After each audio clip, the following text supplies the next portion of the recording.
Otra vez, como hace 100 años, son intereses externos en el petróleo.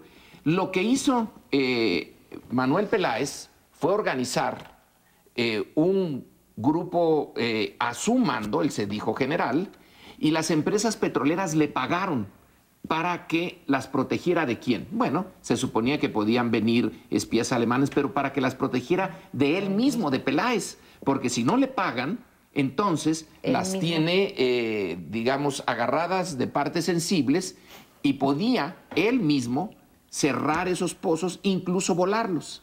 Entonces se convirtió en un negocio. Me pregunto, ¿estamos viendo al crimen organizado replicar los pasos de Peláez?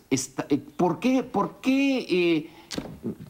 secuestró a los trabajadores de Pemex? ¿Dónde están? Llevan ya un buen tiempo. ¿Está negociando el rescate? ¿Está negociando un nuevo pelaecismo en donde, bueno, ya no me meto contigo, pero me pasas un dinero?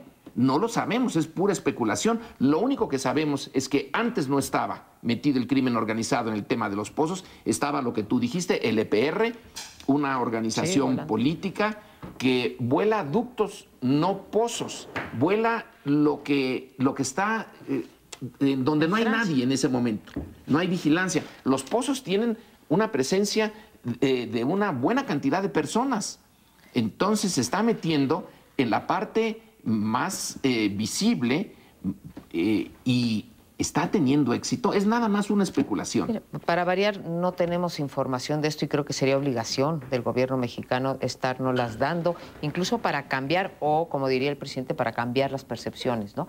Pero de la misma manera creo, Lorenzo, que hoy se reconoce que el crimen organizado ligado a las drogas ha ido ampliando su mercado o diversificando su mercado, sus actividades, a otras prácticas como la del secuestro o como la del narcomenudeo, aunque sea también robo de coches, narcotráfico, robo de coches, de personas. Bueno, igual es posible que se estén moviendo hacia ese otro sector del mercado, adquirir una que sería partecita de la renta petrolera. Y la pelaezación, sí.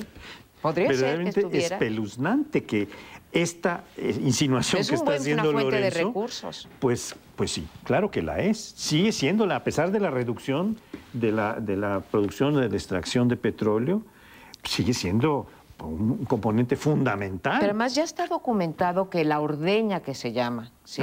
De los ductos de Pemex, la hizo en parte el narcotráfico.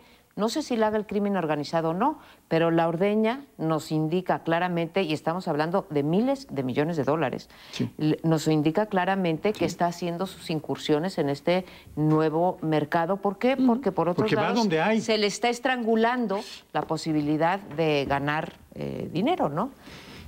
Eso significa que estamos metidos en una espiral muy desagradable. Bueno, lo que acabas de decir es una preocupación muy importante. Si se le estrangula, supongamos que se le estrangula, por la vía del control de lavado de dinero, ahora que se van a controlar los dólares, lo que entran y salen, el aparato ya lo tienen. Tantos años de estar viviendo en un mundo donde es la violencia y la organización criminal su forma normal de vida, si lograsen parar este flujo de dinero que viene de la droga, ¿qué hacen estas maquinarias que ya están ahí, crecieron y no tienen alternativa? Quiere decir que van a buscar otras áreas, pero en fin, se nos acabó el tiempo y no se vayan, espérenos, que aunque somos 3, tenemos mucho en nuestro arsenal. Pues regresamos en ese tercer bloque con otro tema, pues no muy agradable, pero ni modo, ustedes nos perdonarán, que es el descrédito de las instituciones. Y no porque andemos nosotros particularmente pesimistas, sino porque en el último semestre, en el último año, en los últimos años, no hemos visto más que descender todos los indicadores sobre las instituciones, no importa si son privadas o son públicas. Podemos hablar de las organizaciones de los empresarios, de los trabajadores, de las organizaciones del Estado, podemos hablar de las iglesias, y en todo lo que vemos es un creciente descrédito. Los descréditos se suelen explicar normalmente, la pérdida de confianza en instituciones, se suelen explicar por malas gestiones, ¿sí? Porque no están dando los resultados que se esperaban.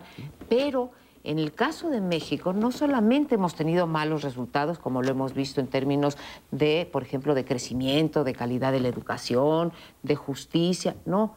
A esto abonan los escándalos que propician los mismos políticos. O sea, los políticos que son quienes están, o los jefes de las instituciones, si lo queremos ampliar, que son los encargados de cuidar el prestigio de esas instituciones, en México se da la vuelta a la tuerca y lo que hacen es desprestigiarla.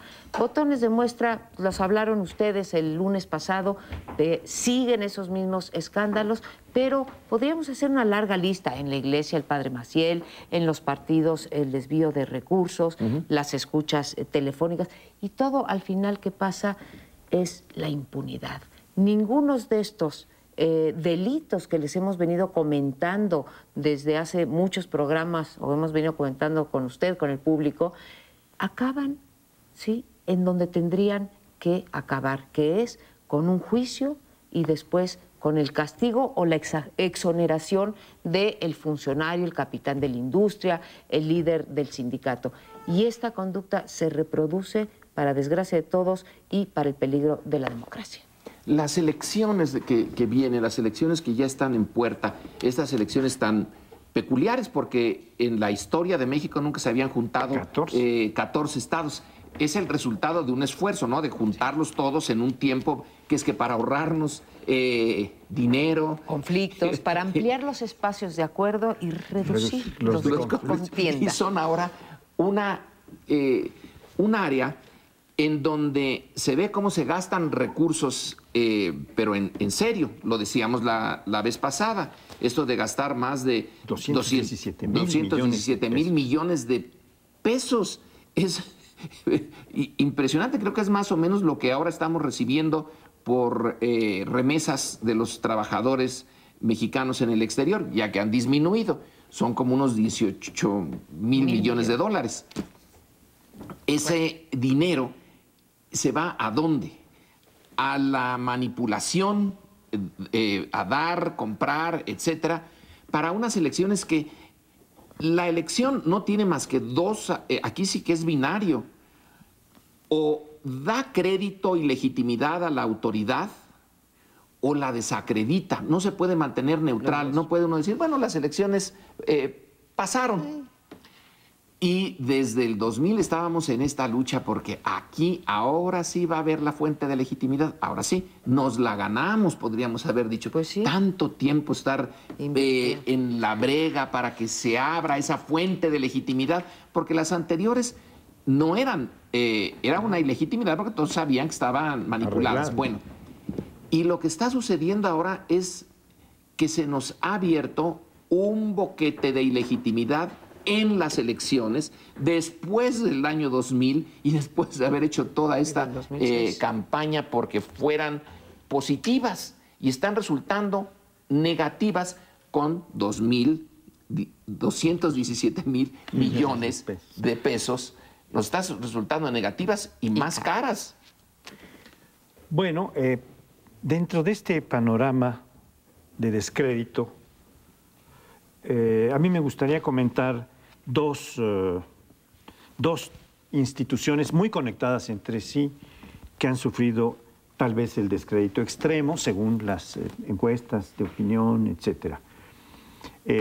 Una son los partidos políticos. Los partidos políticos están en el descrédito más amplio. La sociedad no se quiere identificar en gran medida. Llega y vota por alguno, sobre todo cada día más pensando en personas a nivel local. Esto es muy notorio. Pues se busca que sea alcalde o síndico, alguien que ha tenido un prestigio, que ha sido un buen profesionista, un médico de la población, etcétera. Pero en los partidos cada vez menos. El descrédito de los partidos, junto con el otro, que es el descrédito de los legisladores, que también están en de lo más bajo de la aceptación, nos está hablando en realidad de un descrédito más grave, a mi juicio, que es el descrédito de la democracia representativa, la crisis de la democracia representativa. Ya mucha gente no cree que esas instituciones la representan y dicen, esos no son mis diputados, ese no es mi tal, mi gobernador, mi lo que fuera, ¿no? Y hay esta generalización que se va dando en función de los fundamentos de varias instituciones. La democracia representativa no es solo una institución, son varias las que están metidas en el conjunto, entre ellas los partidos que son los principales o eran los principales actores que pulsaban los intereses